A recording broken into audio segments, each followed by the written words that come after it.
మన నిమిత్తము ఆయన వదులుకున్న ప్రేమ ఏమిటో తెలుసా? మొదటిగా ఆ సింహాసనాన్ని వద్దనుకున్నాడు, ఆ సింహాసనాన్ని విడిచిపెట్టాడు. అనగా ఆయన ప్రేమ చూద్దాం. ఆయన సింహాసనాన్ని విడిచిపెట్టి ఆ సింహాసనం మీద నుంచి ఆయన ఎక్కడికి వచ్చాడు తెలుసా? పశువుల త్రొట్టె. ఏమండి, ఆయన ఆ పడుండబెట్టాడు అక్కడ. అంటే ఆ పశువుల దగ్గర తొట్టిలో అక్కడ కూర్చోడానికి ఇష్టపడ్డాడు, ఆయన పడుకోవడానికి ఇష్టపడ్డాడు. ఆ దుర్వాసన కొడతా ఉన్నప్పుడు ఆ ప్రదేశాన్ని దేవుడు ఇష్టపడ్డాడు.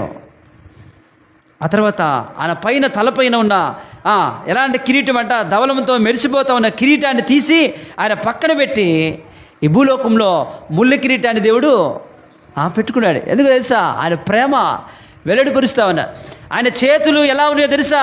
ఆయన చేతుల్లో మేకులు.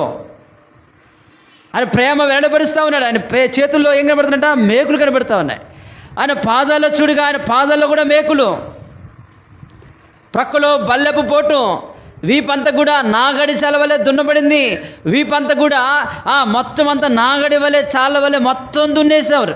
అంటే ఆయన వీపంతా లాగుతూ ఉంటే చర్మం అంతా ఉడిపోతూ ఉంది. ఆయన ముఖం మీద ఉమ్మివేతలు, అవమానాలు, అవహేళన, పిడిగుద్దులు. ఆయన జుట్టు అంతా లాగుతూ ఉన్నారు, ఆ వెంట్రుకలన్నీ లాగుతూ ఉన్నారు, హేళన చేస్తూ ఉన్నారు.